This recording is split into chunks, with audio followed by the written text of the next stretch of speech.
Welcome everyone to another session of Clean Eats. Today we're making dinner rolls from a bread machine.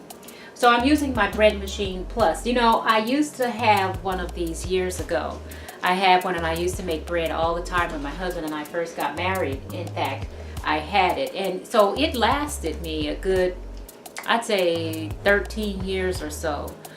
Because just recently I took it out and it wasn't working properly. The little paddle wasn't going around, so it didn't work properly.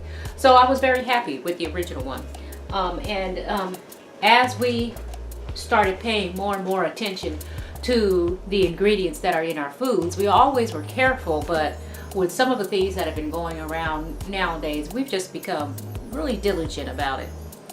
We started noticing all of the soy that was in all bread. I mean, all bread. There's either soy oil, or soy lecithin.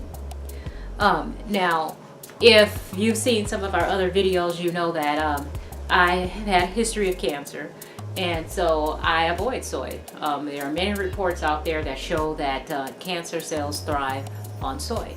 It's a source of food for them, soy and sugar.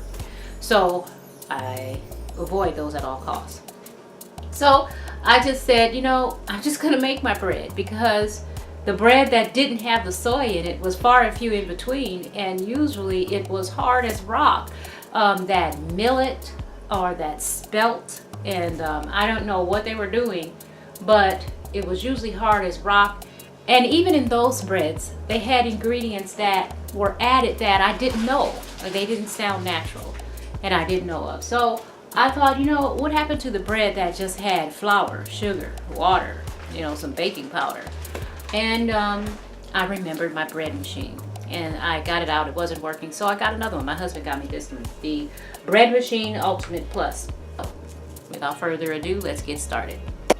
Now, when you want to go ahead and make your bread recipe, I'm going to make rolls. So on the machine here, I'm going to choose the selection mode. I'm going to keep hitting it until the arrow reaches the dough selection. Then I just dump in all of my ingredients.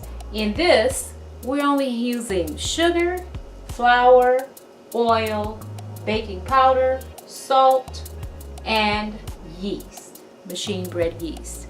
I think that's 6 or 7 ingredients. Isn't that wonderful? Try to go to the store and get a bread with just 6 or 7 ingredients. And get this, all of our ingredients are organic, non-GMO.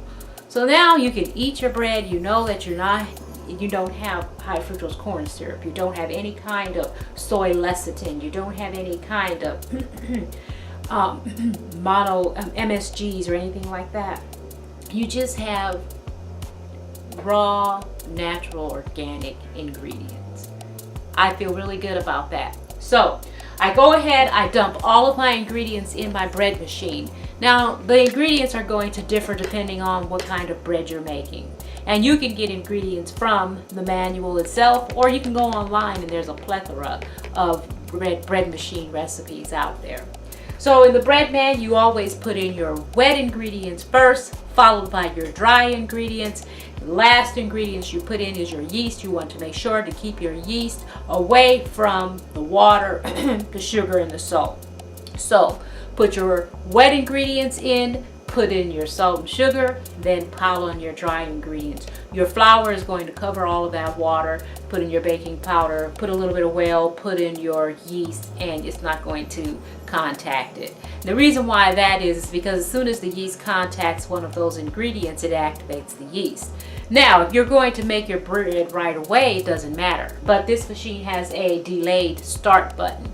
So say if you want to go to bed tonight, put all your ingredients in here and then program the machine to start making the bread at 3 o'clock in the morning, so that when you wake up at 6 o'clock in the morning, it's finished, just finished baking, it's hot and ready to eat. You can do that. So in a setting like that, you don't want your yeast to be activated, you know, before the bread starts. Now, once the dough has been mixed, the machine's going to beep. I come in and I'm going to have this already done all the kneading, all the mixing. I'm just gonna powder up my my board or my platter or whatever I have, and then I'm gonna go ahead and separate my dough into the sections that I have. One tip, make sure when you take the dough out of your machine that you remove the paddle out of the dough before you form your balls and start making your rolls. Okay? I'll go ahead, I'll form these into 8 rolls. I'll put them on a platter. I'll lay a clean tea cloth over them. And once the rolls have doubled in size, I will then place them in the oven and bake them for 30 minutes at 350 degrees. When they're done, we'll come back and we'll show you a picture of the finished product. All right, see you later.